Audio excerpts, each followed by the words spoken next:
Supercrack Estrella presenta. En el mundo hay dos tipos de seres humanos, los que miramos fijamente la luna, con fascinación, y la segunda clase de seres humanos, que son esos que no miran la luna, pasan de ella. Dependiendo de en qué grupo que estés, así será tu historia y tu linaje. La luna no siempre estuvo aquí entre nosotros, existió una época donde la Tierra no tenía luna, pero eso ya lo conté en otro video. Hoy estamos aquí para ver en qué grupo estás tú.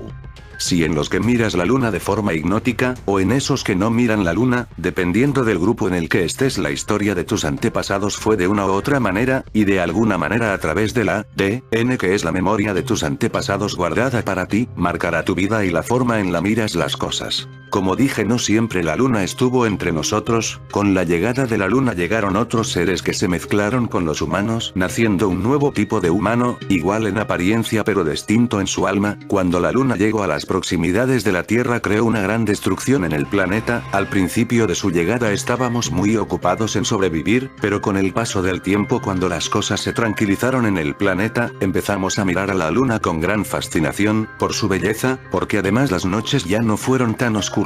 Pese al mal que traía consigo, terminamos amando a la luna. Durante siglos y siglos miramos a la luna guardando en nuestro ADN esa fascinación que pasamos a nuestros descendientes en modo de recuerdos.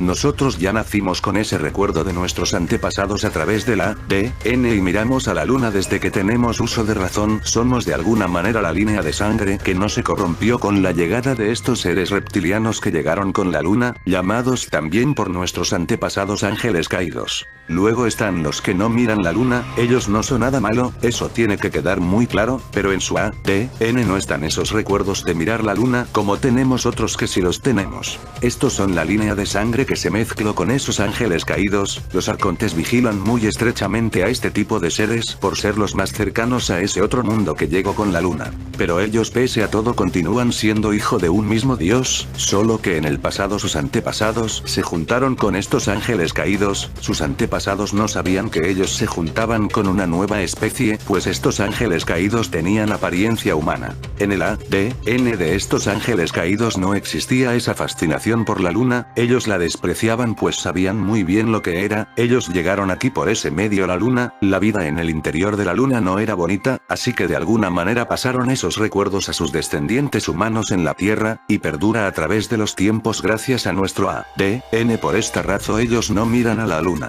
Hay dos tipos de seres humanos, los que miran la luna y los que no. ¿Y tú de qué tipo eres? Como nuestra eterna luz en las noches, la luna siempre ha sido objeto de admiración en diferentes culturas, así como causante de los más increíbles mitos y creencias en cuanto a su capacidad de influir en diferentes aspectos de la vida.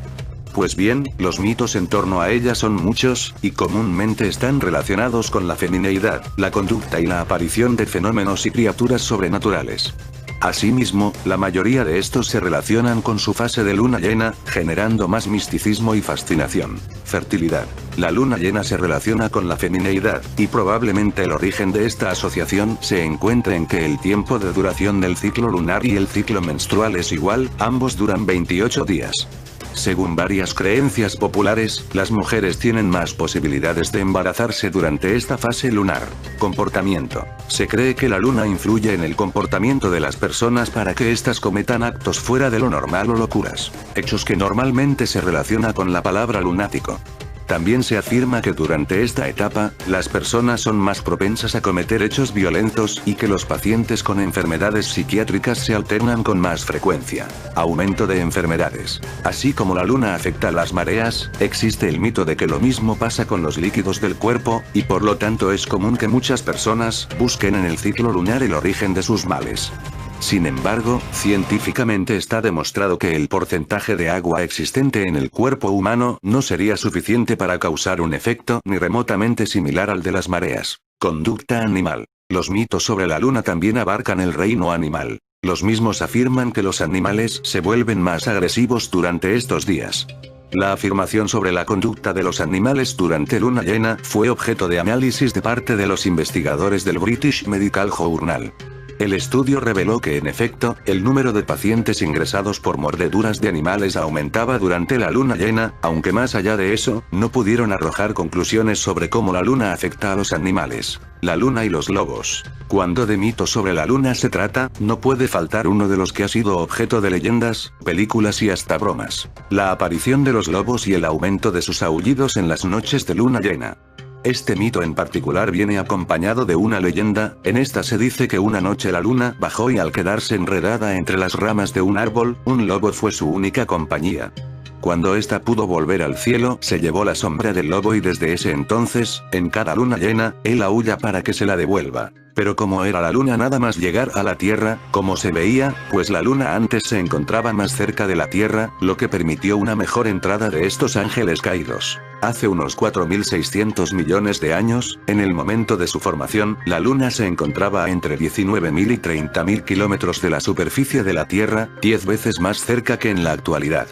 Si hoy en día se encontrara a la misma distancia, entonces nuestro satélite aparecería más o menos así en el cielo. Te dejo una imagen para que compares cómo se podía ver antes y cómo la podemos ver ahora. El dato suena muy impresionante y, en cierta manera, difícil de creer. Y es normal. Hace 4.600 millones de años no había nadie en la Tierra que pudiera comprobar en sus propias carnes si la Luna estaba más cerca y, a primera vista, nuestro satélite no deja ninguna marca física sobre nuestro planeta que nos pueda indicar si su posición ha cambiado con el tiempo. Entonces, ¿cómo podemos estar seguros de que la Luna se encontraba tan cerca en el momento de su formación? Eso es precisamente lo que preguntó un usuario de Facebook en los comentarios de la publicación y me pareció una cuestión muy interesante, porque así puedo explicar cómo este tipo de datos, que a primera vista parecen sacados de un libro de ciencia ficción, en realidad están basados en evidencias y no se los sacan los científicos de la manga. Sin más preámbulos, zambullámonos en la piscina. Como comentaba en esta entrada en la que explicaba por qué siempre vemos la misma cara de la luna no da vueltas en círculos alrededor de la Tierra sin que ésta se mueva, sino que ambos dan vueltas alrededor de un centro de gravedad común. Mientras se orbitan entre sí, tanto la masa de la Tierra como la de la Luna se ve estirada en la dirección de ese centro de gravedad y, como resultado, los dos cuerpos se alargan en esa dirección. Este alargamiento genera dos bultos, uno a cada lado del planeta. A medida que la rotación del planeta arrastra una parte del océano hacia el interior de uno de estos bultos, entonces el nivel del mar sube y se produce la marea alta, aunque el suelo sobre el que caminamos también experimenta mareas, como comentaba en esta otra entrada. Por supuesto, este fenómeno les ocurre a todos los cuerpos celestes que interaccionan gravitacionalmente, no solo a la Tierra y la Luna. Aunque hay casos más espectaculares, claro. Si una estrella y un objeto muy masivo y compacto dan vueltas entre sí en una órbita muy cerrada, entonces es posible que parte de la masa de la estrella se encuentre más allá del centro de masas, donde la fuerza gravitatoria del otro objeto es más intensa que la de la estrella. Si esto ocurre, el material de la estrella empieza a caer en dirección a su compañero, generalmente adoptando una forma espiral debido al movimiento circular de sus órbitas. Pero, bueno, el caso es que, cuanto más cerca están dos cuerpos, más fuerte es este estiramiento y, por tanto, más fuertes son las fuerzas de marea que se producen. Y, como explicaba en la entrada que he comentado antes, mientras estas fuerzas se van disipando con el tiempo, la velocidad de rotación de los cuerpos que están involucrados disminuye poco a poco. Como sabemos que la Tierra rotaba más deprisa en el pasado y, por tanto, que sus días eran más cortos, podemos deducir que las fuerzas de marea del sistema Tierra-Luna eran más intensas en el pasado y, por tanto, que la Luna estaba más cerca. Así que nada, misterio resuelto. Para el carro, Supercrack Estrella. ¿Cómo se supone que podemos saber que la Tierra rotaba más deprisa en el pasado? ¿No tenías que aclarar de dónde salen estos datos? Ah, sí, claro, por lo de enseñar que los científicos no se sacan sus hipótesis de la manga. Pues resulta que la clave está en los corales. Como sabréis, los corales son diminutos animales invertebrados que se asientan sobre estructuras de carbonato de calcio que ellos mismos secretan, y que es el mismo material del que están hechas las conchas de otros animales marinos.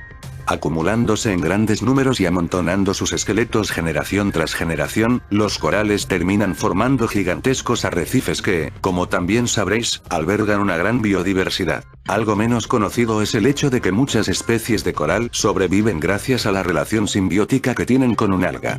Los corales utilizan sus tentáculos para cazar presas microscópicas y al digerirlas producen dióxido de carbono y nitratos que el alga necesita para realizar la fotosíntesis. A su vez, las algas proporcionan a los corales parte de los nutrientes que producen mediante la fotosíntesis. Pero incluso las relaciones simbióticas tienen fecha de caducidad. Cuando las condiciones del mar se vuelven desfavorables, entonces las algas abandonan la superficie del coral, dejando a los pólipos a su suerte. Cuando esto ocurre, los corales se vuelven de un color blanquecino, ya que las algas son las que le dan a las estructuras del coral su color.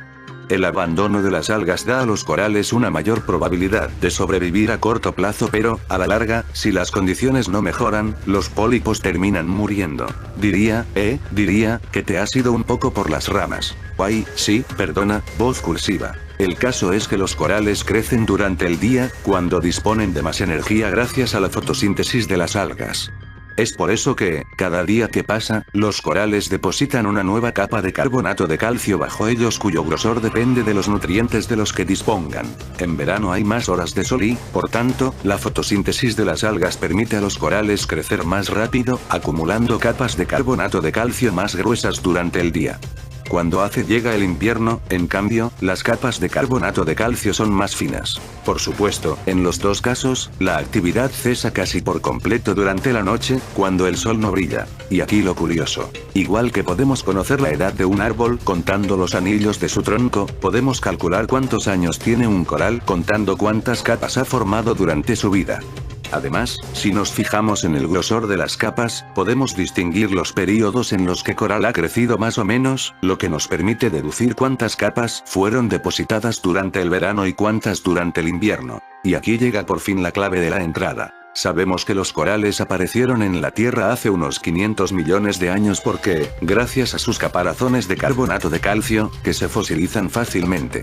Es por eso que, examinando las estructuras de coral fosilizadas bajo el microscopio, podemos llegar a distinguir estas capas de crecimiento diario y estacional para ver cuál era el ritmo de crecimiento de los corales en pasado. Y parece ser que, hace 400 millones de años, los corales crecían más deprisa durante 200 días y luego su crecimiento se ralentizaba durante otros 200, lo que sugiere que cada año duraba unos 400 días en aquella época, en vez de 365. Como no hay indicios de que la distancia a la que la Tierra da vueltas alrededor del Sol haya cambiado con el tiempo, esto significa que nuestro planeta completaba más rotaciones sobre su propio eje cada año.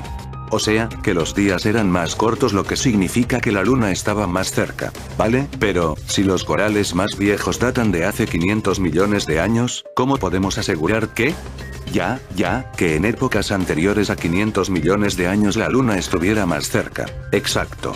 Pues porque, por suerte, tenemos evidencias más antiguas que no dependen de los corales. La marea sube 2 veces al día y, cada vez que lo hace, deposita una fina capa de sedimento sobre la superficie, de manera parecida a la que lo hacen los corales. Igual que ocurre con los corales, el paso de las estaciones también queda marcado en las capas de sedimentos, dependiendo de la posición de la Tierra, la Luna y el Sol a lo largo del año. Hay ocasiones en las que la marea es especialmente alta o baja, lo que se ve reflejado en la cantidad de sedimentos que deposita sobre la superficie. Total que, con el tiempo, estos sedimentos se compactan y solidifican y llegan a nuestros días en forma de rocas que tienen este aspecto. Poniendo estas rocas bajo el microscopio se puede ver que, en efecto, los días eran más cortos y la Luna estaba más cerca cuanto más nos remontamos en el pasado. De hecho, las rocas más antiguas que se han estudiado de este tipo datan de hace 3.200 millones de años, que no está nada mal teniendo en cuenta que la Tierra y la Luna se formaron hace unos 4.500 millones de años. En esta otra entrada explicaba cómo podemos datar con precisión rocas tan antiguas. ¿Cómo de corto llegó a ser el día? Eso es más complicado de decir, aunque se cree que el día poco después de la formación de la Tierra podría haber durado tan solo 6 horas, una cifra que fue aumentando a medida que la Luna se fue alejando de nosotros y las fuerzas de marea se volvieron menos intensas. Hoy en día la Luna sigue alejándose de nosotros a un ritmo de unos 3,8 centímetros anuales, aunque se cree, gracias a los registros fósiles y geológicos de distintas épocas, que el ritmo al que nuestro satélite se ha ido alejando de nosotros ha disminuido con el tiempo, especialmente a partir del período paleozoico. Pero, bueno, esto no son más que estimaciones. Estimaciones muy bien fundamentadas, pero hay factores que las podrían poner en entredicho. Como comentaba, aunque no hay evidencias de ello, podría ser que el radio de la órbita de la Tierra hubiera cambiado desde el momento de su formación si la constante gravitacional resultara no ser tan constante como pensamos, por ejemplo. De ser así, la Tierra podría haber tardado más o menos tiempo en completar una vuelta alrededor del Sol en el pasado, por lo que estimar cuántos días tenía un año en otras épocas y, por tanto, cuánto duraba cada día y, por tanto, la distancia a la que se encontraba la Luna hace miles de millones de años podría ser un quebradero de cabeza. Y hasta aquí la entrada de hoy. En fin, amigos de Supercrack Estrella, si el video te gustó, pulgar arriba.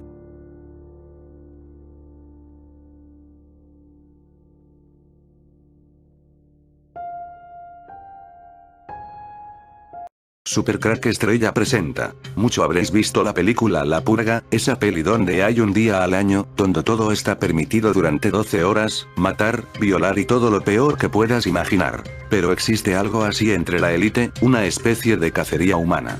Algo así a otra película Perseguido, dicen que muchas de estas cacerías son en los Países Bajos. El mecanismo que tienen para que nadie de los que participan en estas cacerías pueda escapar de estos bosques son una especie de antenas. Estas antenas pueden ser fijas o portátiles. Estas antenas emiten frecuencias que paralizan las funciones motoras. En el año 2013 seguramente realizaron una prueba de estas antenas con monos, pero solo podemos sospechar de que fue así. La noticia que salió en prensa decía así: Holanda. Estudian el misterio de los monos paralizados. Los trabajadores de un zoológico de Holanda están tratando de descubrir el misterio por el que un grupo de monos babuinos permanecieron paralizados durante 4 días. Los animales comenzaron con este comportamiento extraño en la noche del martes, cuando los babuinos se sentaron juntos y se recostaron unos sobre otros y comenzaron a comer poco. Según un biólogo del zoológico de Emmen, los animales solo retomaron su comportamiento habitual este viernes. Pese a que los cuidadores siguen sin saber el motivo por el que los monos se paralizaron, consideran que el hecho de que hayan vuelto a comer y a moverse ya es una buena señal. ¿Qué los asustó? No lo sabemos, es un misterio. Hay muchas posibilidades. Un terremoto, cobras que huyeron, alienígenas, un trueno, le dijo el biólogo muy joven Landman. Con este sistema nadie puede escapar de estas cacerías secretas de la élite Illuminati, pero algún día estas cacerías serán reales para la gente común como nosotros. Seamos francos, Perseguido no es una gran película. Pese a partir de la interesante novela El fugitivo de Richard Bachman, el seudónimo por aquel entonces de Stephen King, y contar con la siempre imponente presencia de Arnold Schwarzenegger, la película se acababa perdiendo en escenas repetitivas, malas actuaciones y una preferencia por la acción y la violencia en lugar de abogar por el trasfondo de la historia. Y aún así, ese trasfondo en el que nos interesa, Perseguido se ambienta en el año 2017. Cuando, hace 30 años, decidieron mirar al que es ahora nuestro presente, es curioso que siguieran viendo los elementos que ya estaban en funcionamiento en los años 80. Los bailes aeróbicos al inicio de los programas televisivos, la estética de colores fluorescentes y la tecnología limitada. Como bien sabemos ahora, esto no es lo que nos encontramos como tendencia en la actualidad, aunque no descartemos la zumba, los vestidos de Agatha Ruiz de la Prada y las zonas sin wifi como paralelismos de aquellos elementos. Pese a este fallo de previsión, el film dirigido por Paul Michael Glaser nos devuelve una reflexión que, sobre todo en los Estados Unidos de hoy, es más importante que nunca: los límites de la verdad. En la película, Schwarzenegger interpreta a Ben Richards, un hombre que es injustamente acusado de cometer una matanza con niños y niñas incluidos.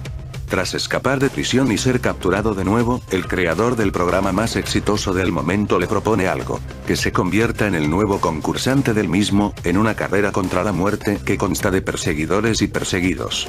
Unos juegos del hambre para adultos. Pero volvamos al inicio de la trama. Richards es acusado de un crimen que no cometió, y toda la opinión pública está en su contra gracias a una campaña de difamación. ¿Cómo es posible no encontrar ninguna voz discordante? Fácil. Todas las noticias, programas de televisión y arte provienen de la misma compañía. Perseguido habla de la monopolización de la cultura y la información, y de cómo esta última se combina con el entretenimiento para crear a un pueblo adormecido y pasivo. Si no saben la verdad y su mente está distraída, el régimen no corre ningún peligro. Nos están preparando para una cacería, mamá.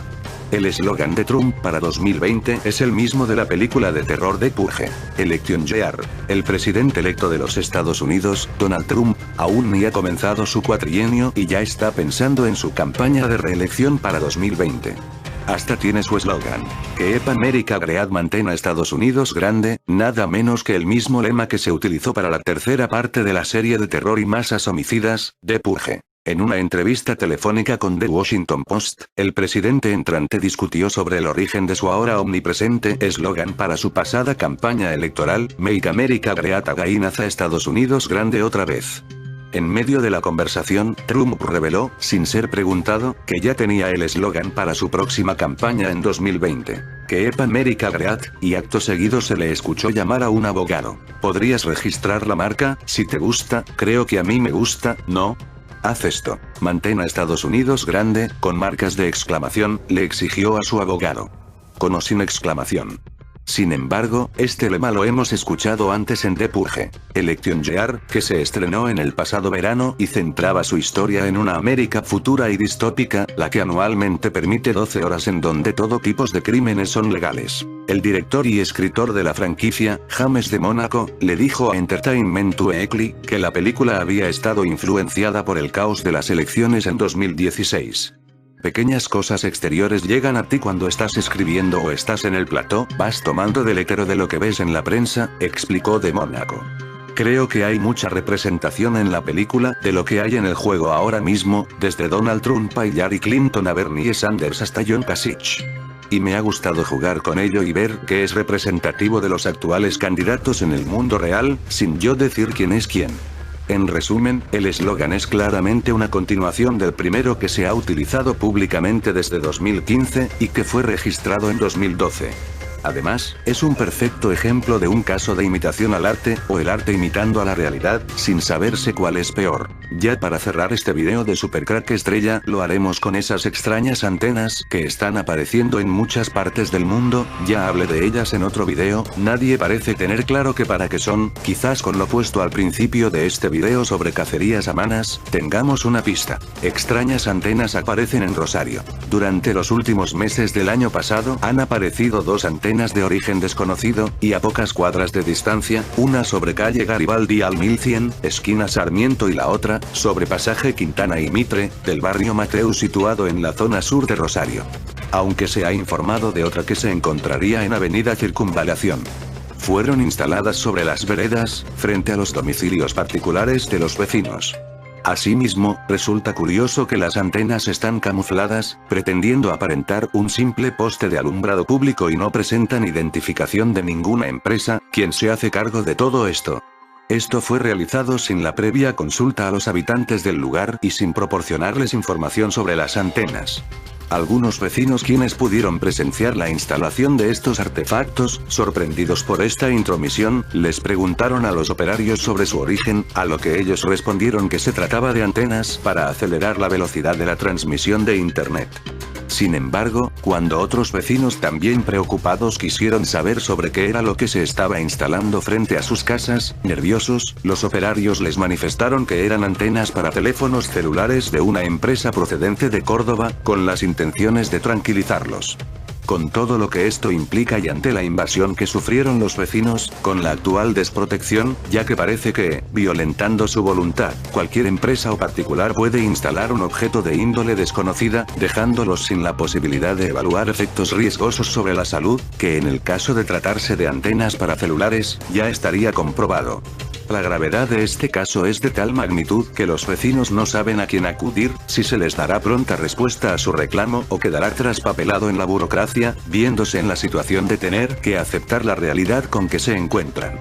En las fotografías que agregamos a continuación del texto, podrán ver que las antenas son realmente de magnitud. El asunto ahora se encuentra esperando tratamiento en la Comisión de Obras Públicas, del Concejo Deliberante, que ha recibido documentación con las fotografías, que a continuación adjuntaremos e información al respecto sobre el riesgo que representan las antenas de telefonía celular.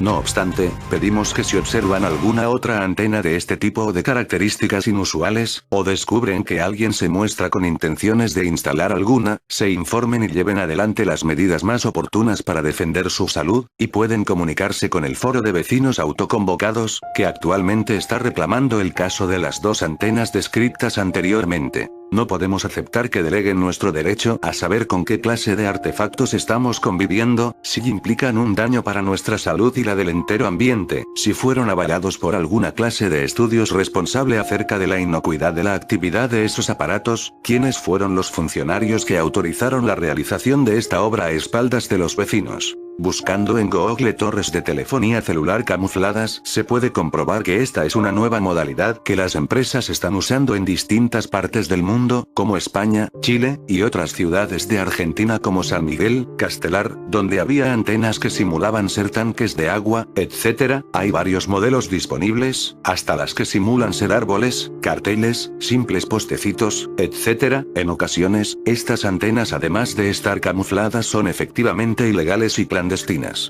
Desde luego, todas son perjudiciales para la salud, por lo que solo son aceptables fuera y a una distancia considerable de los asentamientos urbanos. Otras antenas misteriosas. El gobierno levanta misteriosas torres de metal en Ni, no dirá por qué. A medida que las extrañas torres de metal aparecen misteriosamente en las entradas de puentes y túneles por toda Nueva York, el proyecto permanece envuelto en secreto.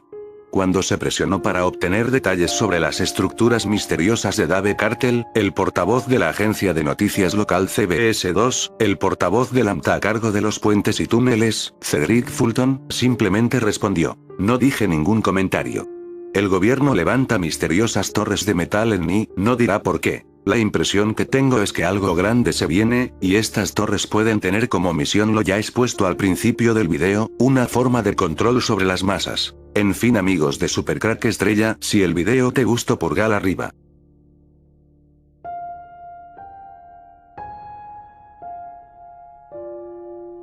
Supercrack Estrella presenta la guerra mundial por la Antártida a punto de comenzar. Estamos en el umbral frío y helado de lo que podría ser la próxima gran guerra mundial. Para explicar sus causas, hay docenas y cientos de teorías oficiales y de conspiración, comenzando con algunas reservas de petróleo en Siria y terminando con armas nucleares en Corea del Norte. Sin embargo, si descartamos todas estas cascarillas oficiales y extraoficiales de las teorías, encontraremos una realidad sombría y bastante amenazante. Esta realidad se llama la Tierra de Nadie en la Antártida. Esta es una aplicación de mapa del Tratado Internacional de 1959, que se llama el Tratado Antártico. Según este acuerdo, los países signatarios se dividen en 3 grupos. A. Países con reivindicaciones territoriales sobre el continente: Australia, Argentina, Gran Bretaña, Nueva Zelanda, Noruega, Francia y Chile. B. Los países que se han reservado el derecho de esa reivindicación: Perú, la Unión Soviética o Rusia de ahora, los Estados Unidos y Sudáfrica. C. Los países con reivindicaciones territoriales oficiales: Bélgica, Bulgaria, Brasil, Alemania, India, Italia, China, Pakistán, Polonia, Rumanía, Ucrania, Uruguay, República Checa, Suecia, Ecuador, Corea del Sur y Japón. Para el año 1959, el tratado podría considerarse hasta cierto punto justo. Un Japón derrotado, de baja tecnología, China, India, que se mueven principalmente en los elefantes. ¿Qué derechos podrían tener? Naturalmente, no se incluyeron en la lista de países candidatos. Pero, ¿este acuerdo es justo ahora? ¿De qué manera China, que tiene una necesidad desesperada de recursos, se cuestiona esta pregunta?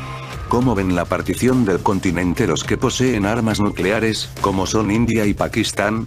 Ni en 1969 ni más tarde, esta cuestión fue revisada por superflua, ya que a 90 grados de Celsius bajo, incluso es difícil hacer una exploración geológica en la Antártida, y ya no hablamos de la extracción de algo.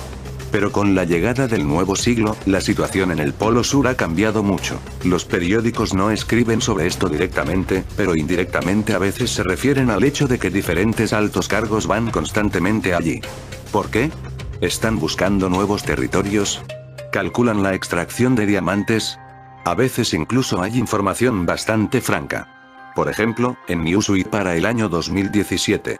Resulta que la Antártida se está derritiendo, se inició un proceso que no se observó durante 7000 años. Por alguna razón inexplicable, el agua del estante se calienta. Se eleva, obligando al hielo a derretirse y suavizando cada vez más el clima antártico. Aunque no se escribe mucho al respecto, el clima se ha vuelto tan favorable que la exploración geológica ha estado ocurriendo durante mucho tiempo en la Antártida. Las reservas de todo son tantas que los capitalistas mundiales ni siquiera soñaban con tales depósitos. Plata, cuyas reservas en el mundo casi han terminado, pero que requiere cada vez más la industria de la electrónica. Cobre, oro, níquel, platino, mineral de hierro, cromo, cobalto, molibdeno, zinc, manganeso, titanio, uranio, y a saber qué más. Otros 100 años habrá suficiente para todos. Y lo más importante, ahora la temperatura ha subido, por lo que la costa está prácticamente desierta y el campo puede ser activamente explotado. Leamos news.com del año 2017. Recientemente, China comenzó a trabajar en su quinto centro de investigación en la Antártida. Ese paso hizo que los grupos de inteligencia estratégicos y de defensa en los Estados Unidos y en Australia manifiesten sus preocupaciones acerca del aparente deseo de China a reforzar el control sobre la región, posiblemente a costa de Australia. Este es un verdadero desafío a la soberanía australiana. La cuestión de la soberanía es muy interesante. Porque es Australia, que en su historia ha ganado solo una guerra con los canguros y tiene una población de 25 millones de personas, posee el 42% del continente, y China, que puede ganar a Australia en una semana, y con una población de 1.5 millones no tiene derecho a nada? Es poco probable que en Beijing se considere justo este estado de cosas. Por otro lado, una situación diferente no le conviene a Gran Bretaña porque Australia es parte de ella. Todo lo que pertenece a Australia realmente pertenece a la familia real de Gran Bretaña. Y ahora miramos la guerra en Siria y quién apoya y quién. De alguna manera sorprendentemente coincidió que la lista de tipos malos que apoyan el régimen del aún más malo de Assad es idéntica a la lista de países que fueron excluidos de la partida antártica. La lista de países que apoyan al chico malo Kim también se correlaciona perfectamente con la lista de países que desafían la soberanía australiana. Esa es la guerra mundial. La disputa comienza por la partición del continente deshabitado. Pero en la Antártida, aunque es cálida para la extracción de minerales, todavía no se puede luchar. Por lo tanto, la guerra en la Antártida se librará en Corea y Siria. Y hasta aquí esta corta explicación. Dejo los asuntos de cosas raras, descubiertas en la Antártida para el otro momento. Seguimos observando el desarrollo de los acontecimientos. Si el vídeo te ha gustado, dale al pulgar arriba y suscríbete a mi canal.